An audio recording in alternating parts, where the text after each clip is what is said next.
Nothing makes me feel better about my own sad life than hearing about people way smarter than me who somehow had it even worse. So, gather around, kids, it's depressing story time. Back in the early 1700s, nobody really knew how far the sun was from the Earth, and Edmund Halley was working hard to be more than just a cool name for a comet. And yeah, Halley's Comet is named after Edmund Halley. We've all just agreed to pronounce it wrong, probably for the same reason that everybody kept calling Native Americans Indians, even though it didn't take very long to figure out that Columbus didn't actually land in India. Sometimes not admitting you were wrong is just way more important than getting someone's name right.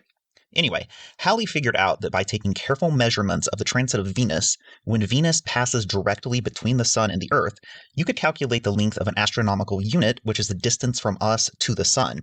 This was going to be a bit tricky since accurate measurements hadn't been taken yet, and several measurements would be needed from various points on Earth in order to reliably triangulate the distance.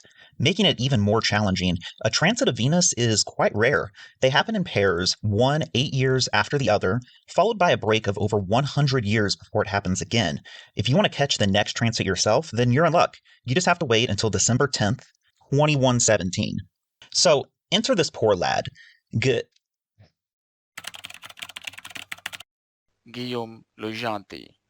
Guillaume Le Gentil was an accomplished French astronomer and a member of the prestigious Royal Academy of Sciences. Determined to personally measure the upcoming transit in 1761, Guillaume set sail over a full year early to ensure he could reach French territory in India, which would be an ideal place to record the transit. And this is where his bad luck started. By this point, the intense 7 Years' War was absolutely raging on both land and sea, making it impossible for him to continue moving east. After a long delay, he managed to hitch a ride on a French warship heading to India. Despite the delay, he still had plenty of time to arrive and get set up before the transit occurred. That is, until harsh winds blew the ship far off course, extending the journey to 5 weeks. Once the French ship finally arrived, they found the city completely taken over by the hostile British military, forcing the ship to immediately turn around. When the day of the transit arrived, Guillaume was sea, the choppy water making it impossible to obtain any measurements whatsoever. Defeated and stuck far from home, with the ongoing war making travel perilous, he decided to stay to observe the next transit of Venus 8 years later. It would be over 100 years until the next opportunity, and our boy wasn't playing around. He was going to make this happen.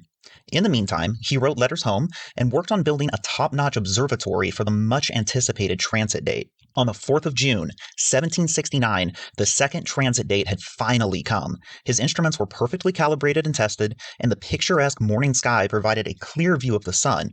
But, as if he were actually cursed, a cloud slipped right in front of the sun just as the transit began. Cloud cover continued for the entire 3-hour duration of the transit and faded back to a clear sky at almost the same instant the transit was over. With absolutely nothing gained from his efforts, he packed up and headed for home. But before he could even get on his ship, he contracted a brutal case of dysentery and was immobilized for almost a year. Once he recovered just enough to travel, he boarded a ship back to Paris, only to be caught in a hurricane, the ship barely managing to survive the storm, still in seaworthy condition. In 1771, after an entire 11 years of disappointment, yielding none of the data he was hoping to collect, and barely managing to make it out alive, Guillaume finally made it back home to Paris, and there is no way that he could have been prepared for what was or wasn't waiting for him. Over the course of this long journey, Guillaume had sent letters to his wife, his family, and to the Royal Academy, keeping them updated. But likely due to frequent shipwrecks and maritime attacks as the intense 7 Years' War raged on, it seems none of his letters made it back home. Having not heard from him, and with no idea that he was alive and well and had been trying to stay in contact, he had eventually been declared legally dead. His wife, who he must have been dying to see, had already grieved his death, met someone new, remarried, and moved on with a new life. His estate, everything that he had ever owned, had been completely divided up among his family members and given away. He not only lost his position in the Royal Academy of Sciences, but much like his wife had done, the Academy had accepted his death and replaced him with someone new. He started a grueling legal process to be recognized as, well, an alive person, and only made progress once he managed to involve the king himself. He did get his seat back in the Royal Academy, but not much else was written about him after this series of not super happy life events. Despite Guillaume's misfortune, other astronomers across the globe made successful observations, and in 1772, the astronomical unit was published as being an estimated 152.7 million kilometers, which is just a hair longer than today's accepted distance of roughly 150 million kilometers. Guillaume's misfortune stemmed from plain old bad luck, but some scientists have had their lives ruined not by chance, but by other people being absolute asshats. Gideon Mantell lived in Sussex and worked as a county doctor, but he loved fossils and considered himself an amateur paleontologist. In 1822, his wife brought him a stone she found while on a walk, thinking that it might be a fossil. Mantell correctly identified it as a fossilized tooth, but it was huge. He reasoned it had to be from a gigantic reptilian creature, but nothing like that had ever been imagined before. Knowing that his idea of extremely large reptiles roaming the lands many years ago was a bit extreme, he brought the tooth to his friend, Reverend William Buckland, for advice. Buckland urged him to slow down and spend plenty of time collecting more evidence before sharing his findings with anyone. Mantell listened and worked hard for 3 years to gain more information. Finding a vague resemblance to the tooth of South American iguanas, Mantell dubbed his newly discovered creature the iguanodon and finally started putting together a paper to submit. However, before he could finish his paper, he was blindsided by news that another ancient reptilian creature had just been discovered and named by, you guessed it, Reverend William Buckland, the same friend who urged Mantell not to act in haste over his findings. Buckland's new creature was dubbed the Megalosaurus, and he alone received credit for discovering dinosaurs. Mantell kept collecting fossils, not having enough time to pursue both his career as a medical doctor and a paleontologist. He instead focused on earning money by publishing a book detailing his discoveries. Unfortunately, he only managed to sell 50 copies of his book, and instead of becoming a source of income, his book left him in the hole for $50,000 in today's money. In a panic, Mantell converted his home into a makeshift museum, displaying his massive collection of fossils. Originally planning to charge admission, but realizing that doing so would ruin his credibility, he allowed flocks of people, group after group, to roam his house free of charge day after day. Eventually, he began selling off his fossils as he faced financial ruin. Unable to take the chaos anymore, his wife left, and she took their children with her. After losing everything, Mantell packed up and moved to London. Shortly after, he fell out of his horse-drawn carriage and got caught in the rains.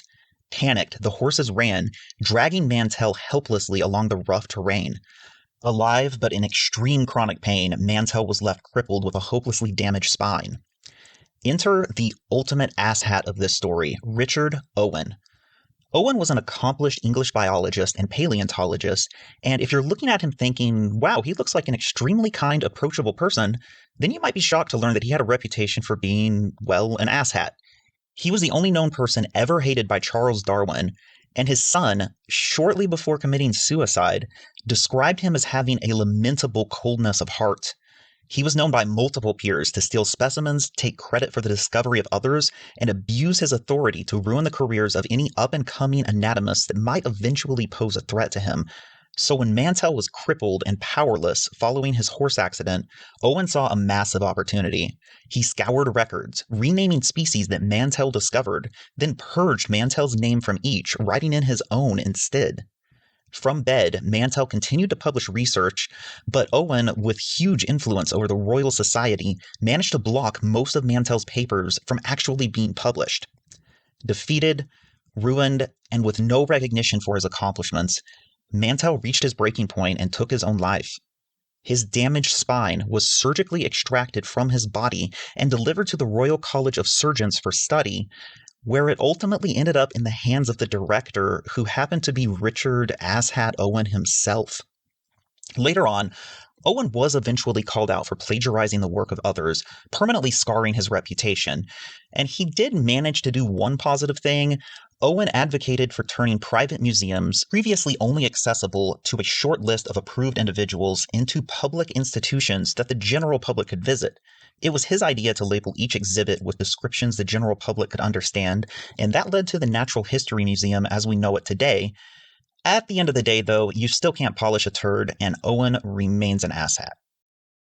Thomas Midgley Jr. graduated from Cornell in 1911 with a degree in mechanical engineering. 5 years later, he was hired at General Motors, where he began working on a fuel additive to reduce engine knocking. He found what seemed like a miracle compound that was extremely cheap, simple, and had huge profit potential. It substantially increased engine performance and allowed for higher compression ratios, increasing both power and fuel economy. The compound was tetraethyl-lead, and leaded fuel quickly became the norm. Things started off great for Midgley. He won the 1923 Nichols Medal from the American Chemical Society, and as production of tetraethyl-lead ramped up, profits soared. Nobody could fully understand at the time what a catastrophic disaster this simple chemical would cause. In 1923, Midgley took an extended vacation to get some fresh air after experiencing lung issues from spending a lot of time around the lead additive. Around the same time, 2 workers died at the lead plant, along with several more coming down with lead poisoning. By the end of the year, 8 more workers were dead. This was a point where Midgley should have acknowledged the dangers of tetraethyl-lead and at least taken some steps to increase safety for plant workers. Instead, he doubled down on insisting it was perfectly safe, attending press conferences where he would pour the chemical all over his hands and inhale the vapor over and over again. And shortly after, he left work due to severe lead poisoning. The state closed down the plant, and the company was legally banned by the state from ever producing the chemical. Sadly, lead would continue to be added to gasoline for many more decades, where it contaminates the atmosphere and accumulates long-term in the human body. Increases in violent crime and reductions in average IQ across society as a whole have been correlated with leaded gas use, making his discovery one of the single most damaging long-term changes in modern history. After the lead disaster, it was time for Midgley to move to a completely different industry for a shot at redemption. Maybe this time his scientific skills could be used for good to better mankind instead of destroy it. He turned to the air conditioning and refrigeration industry, where existing refrigerant chemicals were extremely toxic, volatile, and combustible, leading to fires and explosions whenever they leaked out. Midgley aimed to help solve this problem by proposing the addition of fluorine into a hydrocarbon compound. The result was the first chlorofluorocarbon, or CFC, known as Freon. In short time, manufacturers began adding these CFCs to all sorts of products, like hairsprays and spray deodorants, which added up to massive amounts being released directly into the atmosphere. While lead was already known to be harmful well before Midgley began working with it, in his defense, there's really no way he could have known that his invention of CFCs would be almost as big of a disaster. It took close to 50 years of CFCs being dumped into the atmosphere before it was realized how horrible these chemicals are. At first glance, it doesn't seem like a chemical released in small amounts by hairspray could cause widespread damage, but 1 ounce of CFC can destroy 70,000 ounces of ozone from Earth's delicate ozone layer, and it also acts as a greenhouse gas 10,000 times more potent than CO2. CFC molecules also stick around for around 100 years, doing their damage all the while. Society had become a victim of yet another one of Midgley's inventions, but the disastrous results of his ingenuity would eventually lead to his own demise. After contracting polio, Midgley was left crippled and bedridden. To help lift and turn him in bed, he invented an intricate system of motorized pulleys and cords. In 1944, while using the system, he became entangled in the ropes and was strangled to death by his own invention. Alright, so that was pretty depressing. If you'd like to see a lighter-hearted video that is the opposite of this one, maybe scientists that overcame impossible odds to succeed or something like that, let me know below. And don't forget to like, comment, subscribe, and follow me in the bushes as I go about my daily life. Stay fresh, cheesebags.